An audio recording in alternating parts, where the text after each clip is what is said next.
ಜಿಲ್ಲೆಯಲ್ಲಿನ ಈ ಒಂದು ಘಟನೆ ಎಲ್ಲೆಡೆ ಸಂಚಲನ ಮೂಡಿಸಿದೆ. ಪ್ರೀತಿ, ಮದುವೆ, ವಂಚನೆ ಈ ಮೂರು ಪದಗಳ ಸುತ್ತ ಹೆಣೆಯಲ್ಪಟ್ಟ ಸಂಚಲನಕಾರಿ ಪ್ರಕರಣ ಇದೀಗ ಬೆಳಕಿಗೆ ಬಂದಿದೆ. ಮುನಿರಾಬಾದ್ ಠಾಣಾ ವ್ಯಾಪ್ತಿಯಲ್ಲಿ ಮಹಿಳೆಯೊಬ್ಬರು ತನ್ನನ್ನು ಪ್ರೀತಿಯ ಹೆಸರಿನಲ್ಲಿ ಮೋಸ ಮಾಡಲಾಗಿದೆ ಎಂದು ಆರೋಪಿಸಿ ಪೊಲೀಸ್ ಠಾಣೆ ಮೆಟ್ಟಿಲೇರಿದ್ದಾರೆ. ಮುನಿರಾಬಾದ್ ನಿವಾಸಿ ಮಂಜುಳಾ ಹುಲಿಗಿ ಮೂಲದ ಕಂಪ್ಯೂಟರ್ ಹಾಗೂ ಸೇಲ್ಸ್ ಸರ್ವಿಸ್ ಶಾಪ್ ಮಾಲೀಕ ಸಾದಿಕ್ ವಿರುದ್ಧ ಗಂಭೀರ ಆರೋಪಗಳನ್ನು ಮಾಡಿದ್ದಾರೆ. ಮಂಜುಳಾ ಹೇಳುವ ಪ್ರಕಾರ ಕಳೆದ 6 ವರ್ಷಗಳಿಂದ ಇಬ್ಬರ ನಡುವೆ ಸ್ನೇಹ ಹಾಗೂ ಪ್ರೀತಿ ಬೆಳೆದಿತ್ತು. ಈ ಸಂಬಂಧ 2 ವರ್ಷಗಳ ಹಿಂದೆ ಮದುವೆಯಾಗಿದ್ದಾಗಿ ಆಕೆ ಹೇಳಿಕೊಂಡಿದ್ದಾರೆ. ಆದರೆ ಬಳಿಕ ಸಾದಿಕ್ ಮತ್ತೊಬ್ಬರೊಂದಿಗೆ ಸ್ನೇಹ ಮತ್ತು ಪ್ರೀತಿಯ ಹೆಸರಿನಲ್ಲಿ 2ನೇ ಮದುವೆಯಾಗಿರುವುದಾಗಿ ಆರೋಪಿಸಿದ್ದಾರೆ. ಈ ಸಂಬಂಧದ ಫೋಟೋಗಳು ಮತ್ತು ದೃಶ್ಯಗಳು ಮಂಜುಳಾ ಸಾಮಾಜಿಕ ಜಾಲತಾಣಗಳಲ್ಲಿ ಹಂಚಿಕೊಂಡಿದ್ದು ಪ್ರಕರಣಕ್ಕೆ ಮತ್ತಷ್ಟು ತಿರುವು ಸಿಕ್ಕಿದೆ. ಇದೀಗ ಇಬ್ಬರ ಮಧ್ಯೆ ಆರೋಪ ಪ್ರತ್ಯಾರೋಪಗಳ ಯುದ್ಧ ಜೋರಾಗಿದೆ. ಮಂಜುಳಾ ದೂರಿನಲ್ಲಿ ಮತ್ತಷ್ಟು ಗಂಭೀರ ವಿಷಯಗಳನ್ನ ಉಲ್ಲೇಖಿಸಿದ್ದಾರೆ. ಸಾದಿಕ್ ತನ್ನ ಮೇಲೆ ಹಲ್ಲೆ ನಡೆಸಿದ್ದಾನೆ, ಅವಾಚ್ಯ ಪದಗಳಿಂದ ನಿಂದಿಸಿದ್ದಾನೆ, ಜಾತಿ ಆಧಾರಿತ ನಿಂದನೆ ಮಾಡಿದ್ದಾನೆ ಮತ್ತು ಕೊಲೆ ಬೆದರಿಕೆ ಹಾಕಿದ್ದಾನೆ ಎಂದು ಆರೋಪಿಸಿದ್ದಾರೆ. ಇದರ ಜೊತೆಗೆ ಚಿನ್ನಾಭರಣಗಳನ್ನು ತೆಗೆದುಕೊಂಡು ಹೋಗಿರುವುದಾಗಿ ದೂರಿದ್ದಾರೆ. ಕಟ್ಕೊಂಡು ಹೇಳ್ತೀನಿ, ಇವತ್ತು ಸಮಾಜದಲ್ಲಿ ಹೆಂಡತಿ ಅಂತ ಒಪ್ಕೊಳ್ದಿರೋ ನೀವು ಹೆಂಗಸು ಅಂತ ಹೇಳ್ತಿದ್ದೀರ. ನಾಚಿಕೆ ಆಗಬೇಕು, ನನಗೆ ನಾಚಿಕೆ. ಇಂಡಿವಿಜುವಲ್ ಆಗಿ ಯಾರೂ ಭೇಟಿ ಆಗಬೇಡಿ, ಅವಳು ಕೊಟ್ಟಿದ್ದು ತಿನ್ನಬೇಡಿ ಕೊಡೋರಿ. ಖಂಡಿತ ನಾನು ಯಾರಿಗೂ ಭೇಟಿ ಆಗಬೇಕು ನನಗೂ ಇಷ್ಟ ಇಲ್ಲ. ಅವಳ ಕೈಯಿಂದ ಅದು ತಿನ್ನಬೇಡಿ.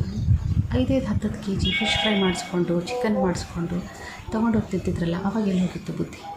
ನಿಮ್ಮಿಂದ ದುಡ್ಡು ಬರುತ್ತೆ, ಆಸ್ತಿ ಬರುತ್ತೆ, ಇದ್ರ ವಿರುದ್ಧವಾಗಿ ನನ್ನ ಹೋರಾಟ ಇಲ್ಲ. ನಾನೇನು ಕಳ್ಕೊಂಡಿದ್ದೇನೋ ಅದರ ವಿರುದ್ಧವಾಗಿ ಹೋರಾಟ. ಅದು ಮಾನ ಮರ್ಯಾದೆ ಆಗಿರಲಿ. ನಿಮ್ಮಿಂದ ನನ್ನ ಜೀವನದಲ್ಲಿ ನನ್ನ ದುಡಿಮೆ 10-12 ವರ್ಷದ ದುಡಿಮೆನ ನೀವೇನು ಲಾಸ್ ಮಾಡಿದ್ದೀರಾ, ಹಂತವಾಗಿ ಅದನ್ನಷ್ಟೇ ನಾನು ಪಡ್ಕೊಳ್ಳೋಕ್ಕೆ ಹೋರಾಟ ಮಾಡ್ತಾ ಇದ್ದೇನೆ ವಿನಃ ಅದರ ಮೇಲೆ ಅನ್ಯಾಯದ ನನಗೆ ಒಂದು ಬಿಡಿ ಕಾಸು ಕೂಡ ಬೇಕಾಗಿಲ್ಲ. ಸಾದಿಕ್ ಮಂಜುಳಾ ವಿರುದ್ಧ ವಿಡಿಯೋ ಮಾಡಿ ಸಾಮಾಜಿಕ ಜಾಲತಾಣಗಳಲ್ಲಿ ಹಂಚಿಕೊಂಡಿದ್ದಾನೆ. ಅದರ ಪ್ರತಿಯಾಗಿ ಮಂಜುಳಾ ಕೂಡ ತನ್ನ ಆವೃತ್ತಿಯನ್ನು ವಿಡಿಯೋ ಮೂಲಕ ಹೊರಹಾಕಿದ್ದಾಳೆ.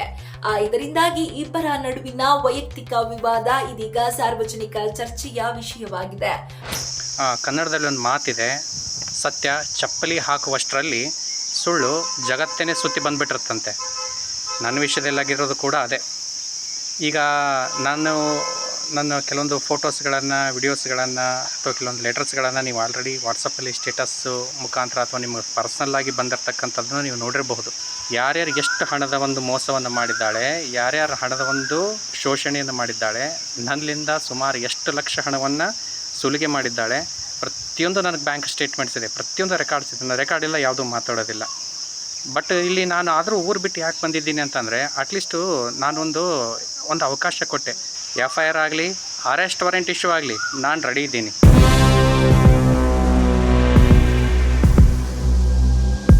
ಮುನಿರಾಬಾದ್ ಪೊಲೀಸ್ ಠಾಣೆಯಲ್ಲಿ ಪ್ರಕರಣ ದಾಖಲಾಗಿದ್ದು ತನಿಖೆ ಮುಂದುವರೆದಿದೆ. ಪೊಲೀಸರು ಇಬ್ಬರ ಹೇಳಿಕೆಗಳನ್ನು ಪರಿಶೀಲಿಸಿ ಸತ್ಯಾಸತ್ಯತೆ ಹೊರತರುವ ಕಾರ್ಯದಲ್ಲಿ ನಿರಂತರರಾಗಿದ್ದಾರೆ. ಒಟ್ಟಿನಲ್ಲಿ ಪ್ರೀತಿ ಎಂಬ ಹೆಸರಿನಲ್ಲಿ ಆರಂಭವಾದ ಸಂಬಂಧ ಇಂದು ವಂಚನೆ, ಹಲ್ಲೆ, ಬೆದರಿಕೆ ಆರೋಪಗಳ ಮಟ್ಟಕ್ಕೆ ತಲುಪಿದೆ. ಸಾಮಾಜಿಕ ಜಾಲತಾಣಗಳಲ್ಲಿ ವೈರಲ್ ಆಗುತ್ತಿರುವ ವಿಡಿಯೋಗಳು ಈ ಪ್ರಕರಣದ ತೀವ್ರತೆಯನ್ನ ಮತ್ತಷ್ಟು ಹೆಚ್ಚಿಸಿವೆ. ಇದೀಗ ಎಲ್ಲರ ಗಮನ ಪೊಲೀಸ್ ತನಿಖೆಯ ಅಂತಿಮ ಫಲಿತಾಂಶದ ಮೇಲೆ ನೆಟ್ಟಿದೆ. ಇದು ಈ ಹೊತ್ತಿನ ಸುದ್ದಿ. ಇನ್ನಷ್ಟು ಅಪ್ಡೇಟ್ಸ್ಗಾಗಿ ನೋಡ್ತಾ ಇರಿ ಸಪ್ತಾಶ್ವ ಟಿವಿ.